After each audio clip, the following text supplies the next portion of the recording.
Here, we celebrate Africa not as a headline, but as a home full of ideas, courage, flavor, and future. This is where we talk about everything Africa. Hello there, many thanks for joining us on Razep Africa this beautiful morning.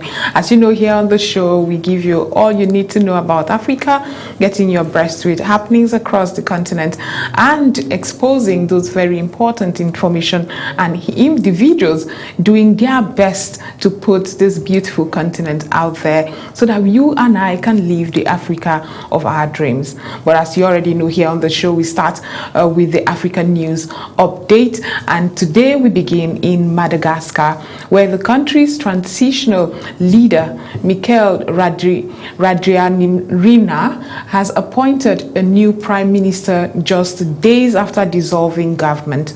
The presidency announced that Mamitiana, the head of the country's financial intelligence unit, would lead a new cabinet following the dismissal of former Premier Harinta Salama, a former senior officer and career civil administrator who had led the anti-money laundering agency since 2021. Speaking during a ceremony in the capital city, he described the new prime minister as a man of integrity, capable of leading the country through a critical period. The transitional leader, who took power in October after protests forced former President Andry Rajoelina to flee, has promised a 2-year transition that includes national consultations, the drafting of a new constitution, and the presidential election planned for 2027.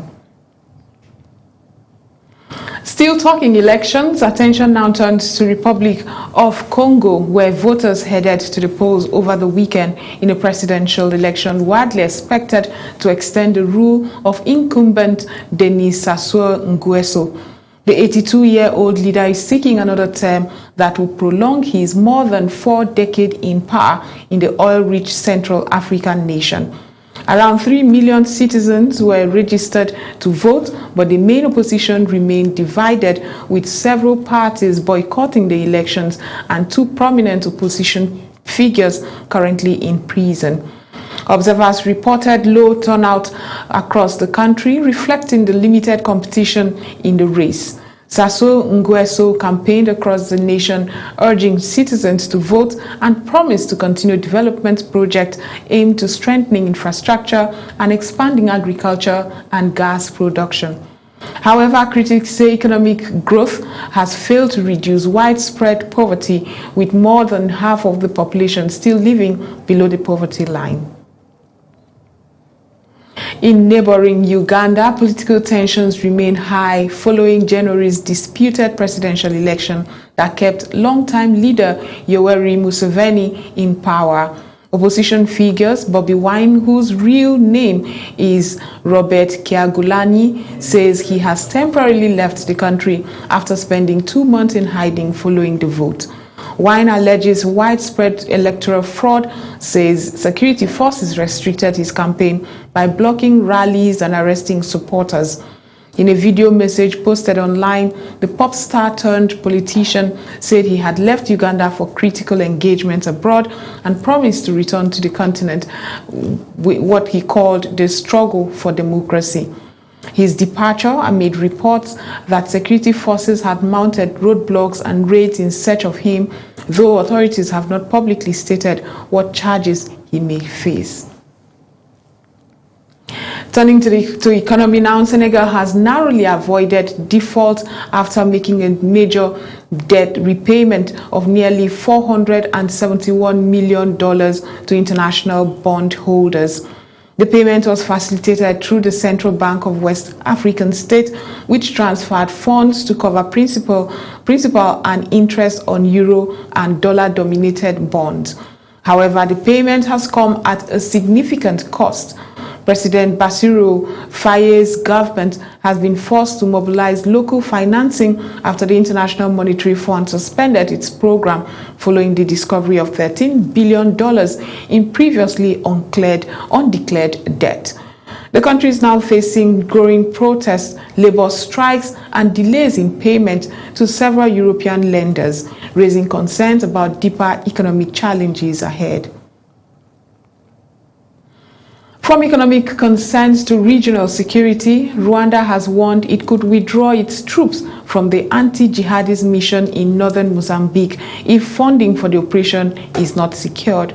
Rwanda has deployed about 1,000 soldiers and police officers to the insurgency-hit Cabo Delgado province since 2021, helping to fight militants linked to the Islamic State group.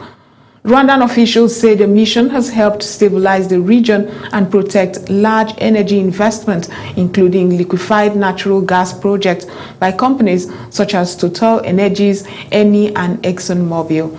But Kigali says the cost of the mission is far higher than the financial support currently provided by the European Union, warning that without renewed funding, the deployment may not continue. Elsewhere on the continent, authorities in South Africa have intensified efforts to combat illegal mining near Johannesburg. Soldiers deployed to crime-prone areas dismantled illegal gold mining sites in the town of Randfontein, forcing suspected miners to abandon equipment and flee.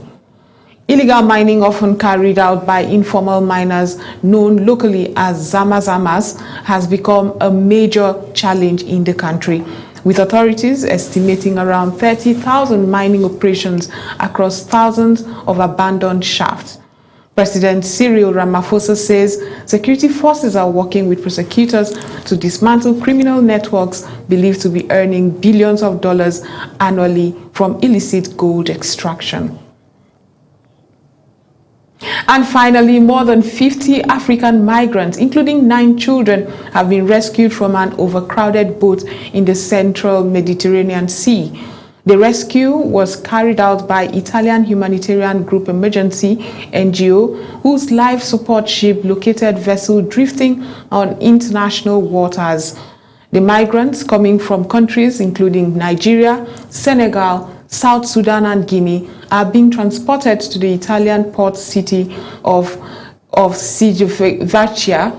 Their rescue highlights the continuing flow of migrants attempting the dangerous Mediterranean crossing in search of safety and better economic opportunities in Europe.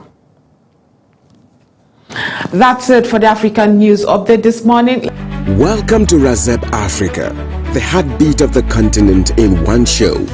Here, we celebrate Africa not as a headline, but as a home full of ideas, courage, flavor, and future. This is where we talk about everything Africa. The politics that shape our nations, the innovations that shift our economies, the culture that colors our lives, the challenges we face with honesty, and the victories we are building one story at a time. On this show, no topic is swept aside.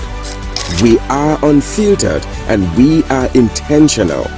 We bring you experts from across the continent and the world. Voices that know, voices that live the African experience, voices that are shaping the next chapter of our story. Let your spirit rise. We don't just tell Africa's story, we own it. Join Joy Asonye on Razep Africa, Monday to Friday at 11 a.m. to 12 noon on Global Television.